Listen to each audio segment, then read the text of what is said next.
بسم الله الرحمن الرحيم لا حول ولا قوة إلا بالله العلي العظيم الحمد لله رب العالمين وصلى الله على سيدنا ونبينا أبي القاسم المصطفى محمد اللهم صل على محمد وآل محمد وآله الطيبين الطاهرين لا سيما بقية الله في الأرضين أجل الله تعالى فرجه الشريف اللهم أخرجني من ظلمات الوهم وأكرمني بنور الفهم اللهم افتح علينا أبواب رحمتك وانشر علينا خزائن علومك برحمتك يا أرحم الراحمين. Alhamdulillah, we have tawfiq to continue our study of Tadhkiratul Muttaqeen, and today is also the day of Dahwul Ard. So I pray that Allah would accept your du'as and would inshallah bring lots of openings, lots of tawfiq for you inshallah. Letter 7 by the late Ayatollah Bahari Hamadani Rahmatullah alayh is about poverty, about faqr. In a lecture about poverty, I explained that there seem to be 4 different ways that faqr is used in Islamic literature. 2 of them are positive, 2 of them are negative. One, and I think this is also in self-development, one is poverty in the sense of not being able to generate wealth and income. This is not good. This is not encouraged. And we should try to eradicate poverty in this sense. People should be able to make their living. Poverty in the sense of generating wealth but not living a life of luxury. So voluntarily you try to live like poor people or close to the poor people, or very simple life. You can make lots of money. Your salary is high, I don't know, your income is high, or you can make lots of money if you want to, but you decide to reduce your expenditure. This is good. Like Amirul Mu'mineen alayhi salam. Amirul Mu'mineen alayhi salam, in those 25 years after the demise of the Prophet, that he had some more free time, he was working hard. Sometimes he was hired by other people, sometimes he was working for himself, digging wells, making gardens, etc. And he was making lots of money, but he was living very simple life. This is very good. This is different from not being able to make money.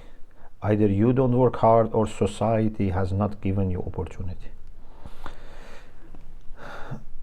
The third way poverty is used is poverty in the sense that on the day of judgment you are poor in the sense that your a'mal, your deeds are very little, or you are even maybe bankrupt, you are muflis, as there is a hadith that I have quoted that the one who is bankrupt is the one that on the day of judgment would see all his good a'mal are transferred to someone else. For example, maybe has done ghiba of that person, or for some reasons all your good a'mal are transferred to someone else. This is muflis. أتدرون ما المفلس? Do you know who is muflis, who is bankrupt? So this is poverty in a, again, negative sense. We shouldn't become poor in this sense. 4 is poverty in the sense of spiritual poverty. This is very good. And that is to be very humble, not to have ego, not to have arrogance. This is what in mystical literature, when they say faqir and faqr, they normally mean this. And this is very good, to be very humble. So you have to be careful when you deal with the hadith or text about poverty, and find out first in which context, in which sense it is used. Now, here the discussion is mainly about poverty as not being able to meet your needs, not to be able to, make enough of living, and having no adequate income. First of all, there is a hadith here. روي عن مولانا أمير المؤمنين سلام الله عليه من ابتلي بالفقر فقد ابتلي بأربع خصال. If someone is tested with poverty, then he or she is tested with 4 characteristics or 4 things. Is tested. We don't say it's definitely happening. We say it's ibtila. You have to be careful. الضعف في يقين. Sometimes when someone is poor, then maybe his certainty becomes weak, may even lose certainty. If you are poor and then you think about Allah's generosity, Allah's love, kindness, sometimes you may have difficulty to understand. People with great iman and yaqeen, whether they have lots of things or they have nothing, they are certain that Allah loves them, Allah cares for them, Allah is very kind, very generous. They are certain, because they know Allah so well that few things would not affect their understanding. If someone, for all my life and life of my fathers, mothers, parents, has always been supporting, and now few days I have issues, I know that there must be a reason for it. I don't change my opinion about that person. Unfortunately, people with limited shukr and gratitude, even if someone has been kind for years, even one meeting that, for example, that person doesn't treat them well, few days of bad experience can make them forget everything. But someone who has gratitude is not like this. So there is a chance. We don't say it's definitely the case. No, maybe there is a poor person who is very certain, but there is a test. الضعف في يقينه. Number 2, والنقصان في عقله. It's amazing. Sometimes poverty may lead to your aql not functioning properly. If you are very poor, the pressure of poverty and all the emotions and sentiments which come with that, for the things that you desire, for the things that you see and you don't have means to have, or the way You see people treat you and people treat differently people who have money. Lots of emotions and sentiments are there. Then your mind may not work properly. It's a test. النقصان في عقله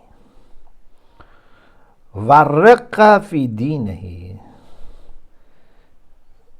Weakness in faith. ضعف في yaqeen was more maybe epistemological. This is maybe more practical. Doing wajibat, these things become maybe a challenge. وقلة الحياء في وجهه. This person may lose his or her haya. Haya, of course, not only in one aspect. There are different aspects. Sometimes maybe haya is reduced by asking people. This is also something which is in conflict with haya. We will talk about it. So it's a test. Some people with poverty, they manage to pass these tests and reach very high positions. Some people don't manage.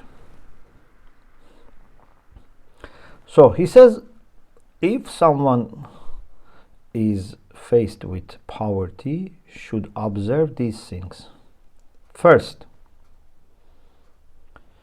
should not dislike poverty if it's not in your hand, if it is not because of your laziness or your, I don't know, passive life. No, you have done what you are supposed to do, but still it's not possible. Sometimes people, war happens, they lose their money, everything, they become poor all of a sudden overnight. If poverty comes to you without your decision, welcome it. Say marhaban bish'ar as-salihin.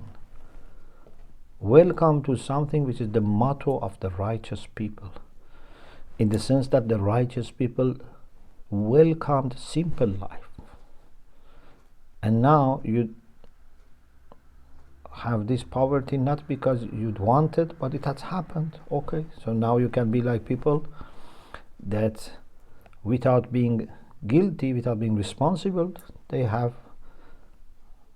simple life. Especially when it comes to your relation with Allah, you should not complain and lament. إن العالم بالأصلح جل شأنه قدره له. Allah, who knows what's your best maslahah, has planned this for you. If you have not, of course, caused this. Maybe you say, people have done this to me.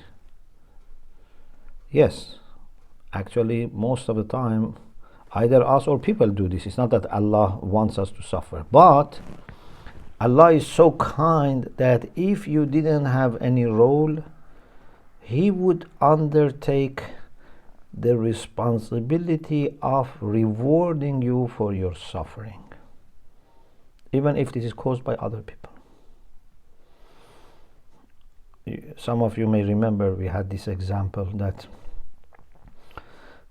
if someone comes to your home as a guest, you do your best to make that person feel happy. Yeah, someone who is in your home. Yeah, even outside you want people to be happy, but especially you want people to be happy when they are your guests. You understand this with your fitra. You feel very much responsible to make people who are your guests happy. Now, if this guest, God forbid, falls down from the staircase, wanted to go to I don't know, wash his hand upstairs and fell down. How do you feel? You feel terrible.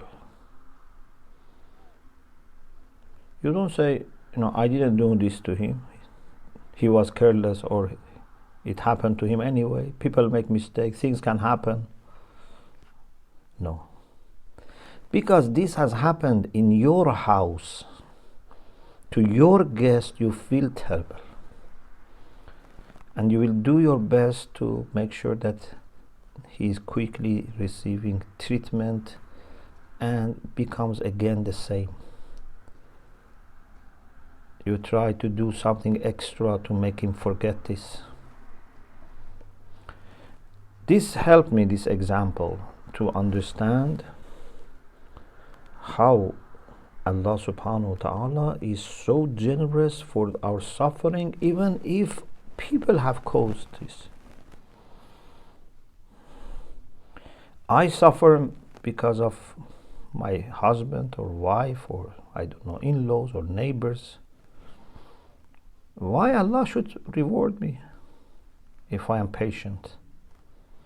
This example helped me, because we are all guests of Allah subhanahu wa ta'ala. This world is His world. So whatever happens to His guests, whatever happens to His servants, His people, He feels that He should compensate for that. So even if this poverty is caused by some people, still Allah subhanahu wa ta'ala has plan for you. Still Allah subhanahu wa ta'ala says, look at it as an opportunity and grow, and I will support you, I will reward you. He's not defeated by people, so that say, okay, his plan is left aside and I am now suffering from people's plans. So you need to understand that how whatever happens to us, at the same time that we are responsible, people are responsible, at the same time is part of master plan of Allah subhanahu wa ta'ala. And if you are going to complain, inshallah, we don't need to complain. But even if we are going to complain, لا يشكو إلا إليه تعالى شأنه في ظلم الليالي. Only complain to Allah in the darkness of the night. If your problems are not solved, you pray, you do your best, they are not solved, it's better to complain to Him only. If you cannot, you can avoid complaining, avoid. If you have to complain, okay, complain to Himself. It's very bad for us if we complain, na'udhu billah, about Allah subhanahu wa ta'ala to His servants. First of all, if you understand, you would never complain about Allah. But even if we are going to complain, why we complain to people about Allah? Especially people who are not mu'min. Complaining to mu'mineen, it still is more acceptable, because mu'mineen understand. Mu'mineen are somehow like representatives of Allah. But to complain to people who are not mu'min about Allah is very, very bad. So he says, if he is going to complain, لا يشكو إلا إليه تعالى شأنه في ظلم الليالي. If you complain to other people and say, I am poor, I have problems, etc., then it means that you are not pleased with Allah subhanahu wa ta'ala's plan and decisions. Especially complaining to the people who cannot do anything for you. And he says, such complaint can be إظهار كفر or can be an expression of fisq or can be mubah. Sometimes complaining about your situation to people sometimes can be kufr, sometimes can be fisq. Fisq means sin. Sometimes can be permissible according to ashaki wal mushtaka ilay, who is complaining and to whom he or she is complaining. So there are different situations. He says ijtihadash ba to. He says, I don't want to make ijtihad. It takes time and maybe there is no need. You are yourself an alim, you can find out where complaint is seen, where is kufr, where is permissible. But it's a sensitive issue. The second point is to be content, to have kifaf. What is adequate? Even he says it's better to have what is enough for our current need.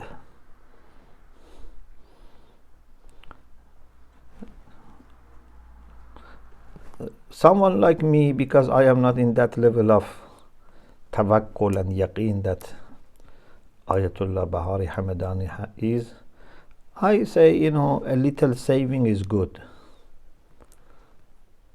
To have a little saving,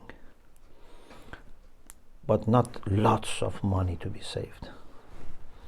But he says اقتصار بقدر حاجت فعلی بکند. What he or she needs right now, for example, for this day or maximum this month. Maybe he's not against saving, but the text is like this, that don't think about next month. If there are, for example, other people who are poor, give them. Inshallah, Allah will give you more. And if you don't have extra, be happy and grateful. Why? Because فَإِنَّ الزِّيَادَةَ فِتْنَةٌ وَامْتِحَانٌ. Ziyada is fitna. Fitna means test, something by which you are tested. إِنَّمَا أَمْوَالُكُمْ وَأَوْلَادُكُمْ fitna means you are tested by. امتحان. أعطاها الله تعالى على عبده لينظر ما يفعل بها. Allah gives ziyada extra to see what you do with this. فَإِنْ أَسَى اللَّهَ بِهَا. If he commits sin with this ziyada, عَذَّبَهُ. وَإِلَّا حَاسَبَهُ. At least there is hisab. في حلالها حساب وفي حرامها عقاب. Dunya is like this. If you get halal, you have to answer how you got it, how you spent. If it is from haram, then there is punishment. Number 3, put your tawakkul in Allah subhanahu wa ta'ala and be despaired with respect to what people have. Means disconnect your hope in this sense. آيَسًا مِمَّا فِي أَيْدِ النَّاسِ.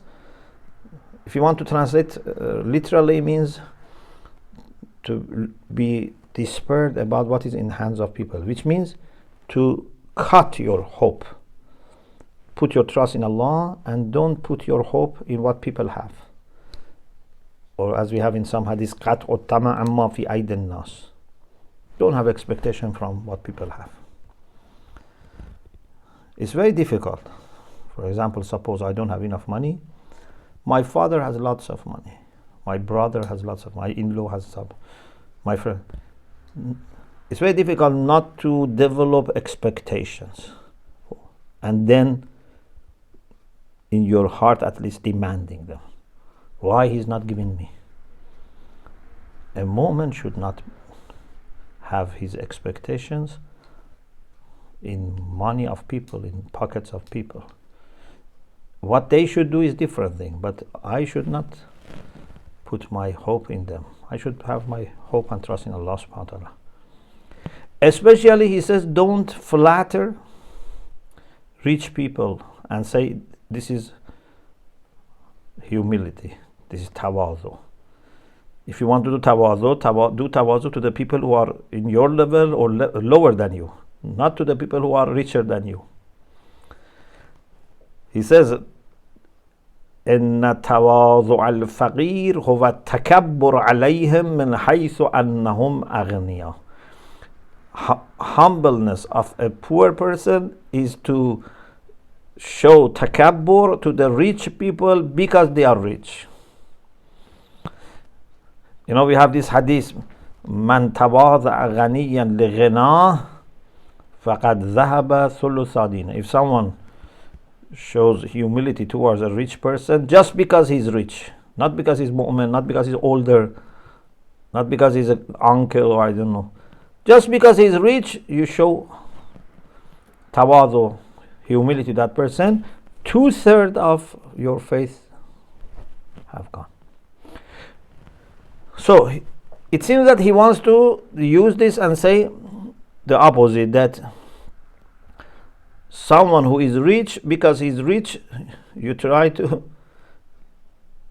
do takabbur as an action, not as a quality. Takabbur as a quality is never accepted. Never any person can be mutakabbir. But as an action means not showing humility, not that in your heart you become arrogant. So takabbur for rich people, in the sense that don't show humility in front of them just because they are rich. If they have other qualities like iman, etc., that's another issue. Number 4, if people who are rich make false practices, spread, false ideas, bad habits, etc. Sometimes because they have money, they think they can do things, and some people follow them. You should not compromise because they are rich. And la yudahinahum fil khawd al mudahana means to compromise. Or whatever they do, you follow them or you support them. No. You do what is right. Number 5, do not let your poverty make you weak in ibadah. Rather say that now that I am poor, I don't have that much responsibility, let me do more ibadah. And then he says, الوصول إلى السعادة الأبدية بالفقر أيسر أسهل. He says to reach eternal happiness with poverty is easier. You don't have to worry about too many things. 6, always should give away something from what he has. Quran says, "Man qudira alayhi rizqu falyunfiq." Even if your rizq is limited, give something. Do infaq. This infaq of a person who is poor is good for himself. Inshallah, Allah will give him more, and is very much loved by Allah subhanahu wa ta'ala.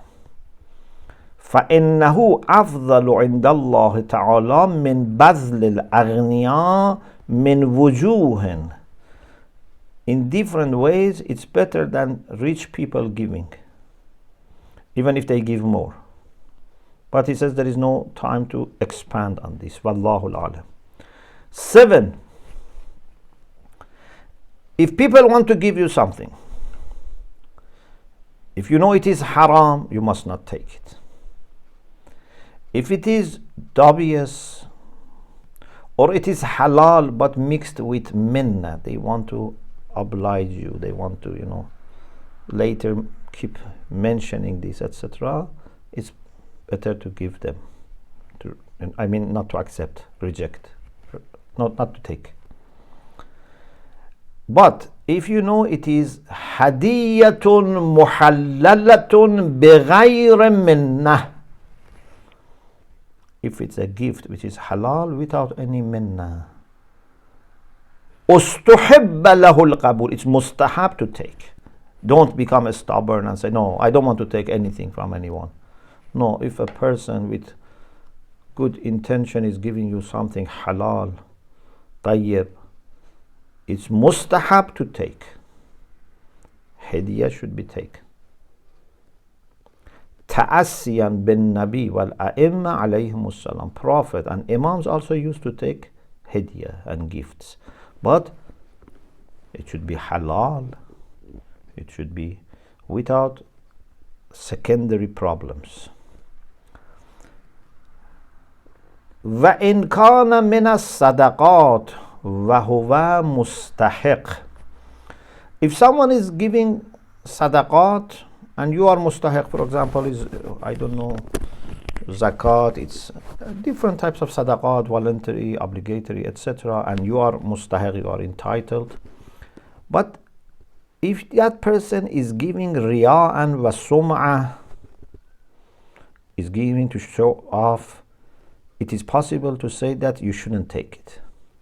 Why? Because showing off is haram, and you, by taking this from him, although you are mustahiq essentially, but because he is doing haram by showing off, you shouldn't help him. And then he says, of course he says, if it is considered as helping, helping with sin. And then he says, as much as possible should have ta'affuf min as-su'al. As much as possible should not ask, should not request. As much as possible. Just asking people is a kind of faqrun mu'ajjal, is a kind of poverty which is brought nearer. For example, I am worried that maybe I don't have money later, and right now I ask, so I have brought my poverty earlier. And it's not normally free from problems. Sometimes you have then to complain to them about your situation. You have to say why you need money. Your reputation may go. Your honor may be compromised. Sometimes the person that you are asking is annoyed, because that person also, then feels that you have to give, he has to give, but maybe he has other needs. Maybe he feels, embarrassed. He gives you istihya'an, he's embarrassed and gives you. Or he has then to, give you, and then his sincerity goes away, etc. Or sometimes they may disrespect you. So asking for help can come with problems. Therefore, it is very much said that to, for example, ask money for, as loan, to, say, to borrow money is not encouraged, is makruh. To lend money is mustahab, but to ask for loan is not good. Yes. Na'am law kana fi maqam al-istirar. If there is really emergency, you really need, you are desperate, you can, and sometimes maybe you must ask. Qad yajib. Sometimes you need to ask for help because it's something urgent. You have a responsibility. For example, your family are ill, or I don't know, whatsoever. You have to. But as much as possible, not, to ask money for example, buying a better car, or, buying better house, for example, if it is compromising your honor, respect, etc. But if you need for some real needs, yes. He says, إلا أن تشخيص درجات هذه المقامات في غاية الإشكال والصعوبة. To understand where the need reaches this level, so that, for example, it's no longer makruh and it's permissible, it's wajib, etc. He says this is very ijtihadi and difficult thing. Therefore, we need to consult maybe sometimes scholars. So alhamdulillah, this letter also completed. We pray to Allah subhanahu wa ta'ala to enrich us from his unlimited treasures in dunya and akhirah. Alhamdulillah Rabbil Alamin.